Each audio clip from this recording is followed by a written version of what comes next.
평안하십니까? 오늘도 말씀 통하여서 하나님께 우리 마음을 정하고 또 하나님의 말씀을 우리 마음에 담아서 우리 삶이 하나님을 향하여 나아가는 시간 되기를 소망합니다.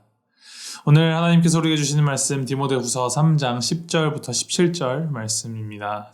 디모데후서 3장 10절부터 17절까지 제가 읽어드립니다. 나의 교훈과 행실과 의향과 믿음과 오래 참음과 사랑과 인내와 박해를 받음과 고난과 또한 안디옥과 이고니온과 루스드라에서 당한 일과 어떠한 박해를 받은 것을 내가 과연 보고 알았거니와 주께서 이 모든 것 가운데서 나를 건지셨느니라. 무릇 그리스도 예수 안에서 경건하게 살고자 하는 자는 박해를 받으리라. 악한 사람들과 속이는 자들은 더욱 악하여져서 속이기도 하고 속기도 하나니. 그러나 너는 배우고 확신한 일에 거하라. 너는 내가 누구에게서 배운 것을 알며 또 어려서부터 성경을 알았나니 성경은 능히 너로 하여금 그리스도 예수 안에 있는 믿음으로 말미암아 구원에 이르는 지혜가 있게 하느니라. 모든 성경은 하나님의 감동으로 된 것으로 교훈과 책망과 바르게 함과 의로 교육하기에 유익하니 이는 하나님의 사람으로 온전하게 하며 모든 선한 일을 행할 능력을 갖추게 하려 함이라. 아멘. 사도 바울은 사랑하는 디모데에게 이제 옥중서신을 남기면서 디모데가 사도로서 살아가기 위한 격려와 조언을 남기는데 단순히 듣기에 좋은 힘내라는 격려뿐만이 아니라 이 복음을 들고 살아가는 삶의 실상이 얼마나 힘들고 어려운지에 대하여서 매우 솔직하고 현실적으로 전하고 있습니다. 그것은 바울이 삶을 통하여서 직접 경험한 깨달음이었습니다. 이어 12절에 보면 바울이 이렇게 말하죠. 무릇 그리스도 예수 안에서 경건하게 살고자 하는 자는 박해를 받으리라.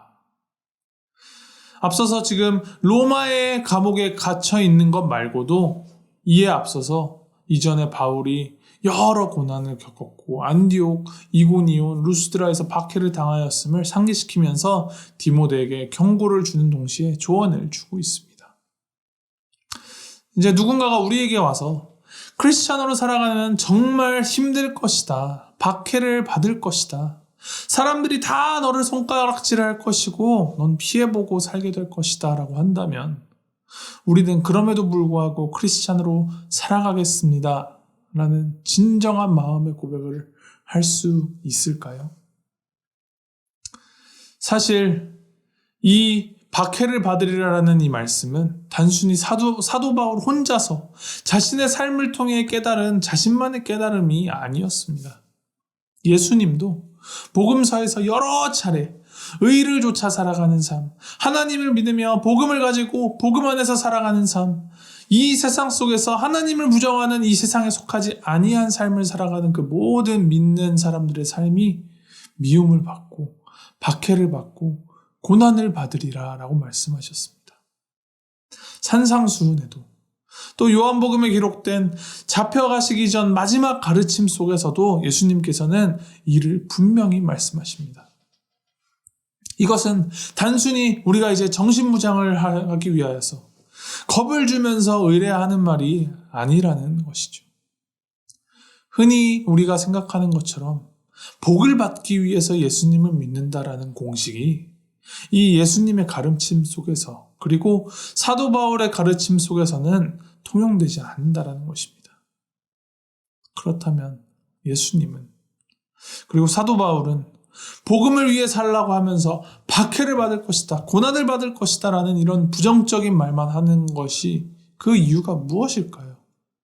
사랑하는 아들, 이 아들과 같은 디모데에게 좋은 말만 하기에도 지면이 아까울 텐데 왜 굳이 어려울 것이다, 박해받을 것이다 라는 이야기를 하면서 낙담시키려 하는 게 그의 목적이었을까요? 결코 그렇지 않습니다. 14절, 15절 말씀 읽어드립니다. 그러나 너는 배우고 확신한 일에 거하라. 너는 내가 누구에게서 배운 것을 알며 또 어려서부터 성경을 알았나니 성경은 능히 너로 하여금 그리스도 예수 안에 있는 믿음으로 말미암아 구원에 이르는 지혜가 있게 하느니라. 그러나 힘들고 어려움이 따를 것이다. 그러나 너는 배우고 확신한 일에 거하라 라고 바울은 권면합니다. 배우고 확신한 일, 이 디모데가 배워서 아는 것 무엇입니까? 바로 성경 말씀이라고 합니다. 하나님의 말씀입니다. 어렵고 힘들고 핍박받는 일들이 있고 사람들이 너를 좌절케 하고 실망시키고 너를 넘어지게 하는 일도 있겠지만, 그러나 그러한 것들에 거하지 말고, 그러한 것들에 매이지 말고 너가 배우고 확신한 일, 하나님의 그 말씀 안에 거하라고 권면하고 있습니다. 그러면서 성경 말씀이 무엇인지에 대한 너무나 유명한 말씀을 우리에게 남깁니다. 16절, 17절 말씀입니다. 모든 성령은 하나님의 감동으로 된 것으로 교훈과 책망과 바르게 함과 의로 교육하기에 유익하니 이는 하나님의 사람으로 온전하게 하며 모든 선한 일을 행할 능력을 갖추게 하려 함이라. 여기서 감동이란 단어는 영감이라는 단어로도 해석이 되는데, 조금 더 직관적으로 해석을 하자면 하나님의 숨결이라는 말로 해석할 수 있습니다. 태초에 하나님께서 인간을 창조하셨을 때 흙으로 형상을 빚으시고 숨을 불어넣으셨죠.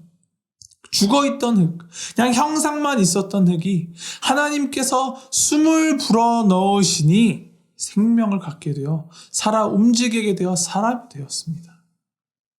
그 생명력이 있는 하나님의 숨결로 쓰여진 것이 하나님의 말씀, 성경이라는 것입니다. 그렇기 때문에 우리 기독교의 그 모든 중심은 항상 이 성경이어야 하고, 이 성경을 바꾸거나 성경을 떠나서는 그 어떤 것도 기독교 안에서 정당화될 수 없는 것입니다. 성경 책 자체는 아무것도 아닙니다. 그냥 인쇄된 책입니다. 그런데 이 안에 기록된 하나님의 말씀은 사람을 온전하게 하고 모든 선한 일을 행할 능력을 갖추게 하는 생명력이 있습니다. 그렇기 때문에 우리는 이 하나님의 말씀을 붙들고 하나님의 말씀을 배우며 이 하나님의 말씀 안에 거하기에 힘써야 하는 것입니다. 필연적으로 박해를 받을 수밖에 없는 그리스도인의 삶. 그러나 그럼에도 불구하고 우리가 기꺼이 하나님을 붙들고 복음을 들고 이 세상 가운데에서 살아갈 수 있는 것은 하나님께서 하나님의 그 말씀을 우리에게 주셔서 우리에게 호흡기를 달아주신 것이고 우리를 그 생명줄에 매달아 주신 것이기 때문입니다. 하나님은 우리를 천길 낭떠러지에 밀어넣고 힘들지? 힘껏 따라와봐 라고 하시는 그런 매정한 하나님이 아니십니다. 우리의 힘이나 우리의 능력으로 무엇을 이루고 노력하여서 성취하기를 바라시는 하나님이 아니십니다. 하나님은 우리가 살아갈 수 있는, 우리가 계속해 나갈 수 있도록 하나님의 그 말씀으로 우리와 함께 하시며 말씀으로 우리를 가르치시고 또 말씀으로 우리가 살아낼 수 있는 힘을 계속하여서 우리에게 불어넣어 주십니다. 우리가 살아가는 이 오늘의 삶, 이 삶 가운데 환난이 없으리란 법이 없습니다. 오히려 그리스도인으로 살아가기 때문에 겪지 않아도 될 갈등과 어려움들도 더 많이 겪으며 살아가게 될지도 모르겠습니다. 그러나 하나님은 우리에게 말씀을 주셨고 그 말씀 안에 거하며 그 말씀 붙들고 살아가는 그 삶은 세상을 이긴 삶이다라고 말씀하셨습니다. 이를 굳게 붙잡고 하나님의 말씀을 더욱더 가까이 하는 우리 모두가 되기를 소망합니다. 말씀 앞에서 더욱 겸손하여지고 말씀 안에서 숨을 쉬고 또 말씀 위에 우리 삶을 세워나가는 저와 여러분 모두가 되기를 주님의 이름으로 소망하고 축복합니다. 우리 함께 기도하시겠습니다. 하나님 아버지, 말씀을 통하여 우리에게 하나님의 말씀이 얼마나 중요한지에 대해 생각하게 하시니 감사합니다.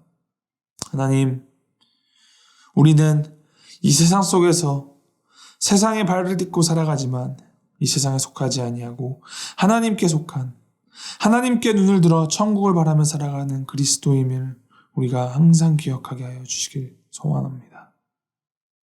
살아계신 하나님의 말씀 우리가 더욱 붙잡고 그 말씀을 배우며 말씀 안에 우리의 삶의 기준을 세우고 살아가는 우리가 되도록 주님 인도하여 주시옵소서.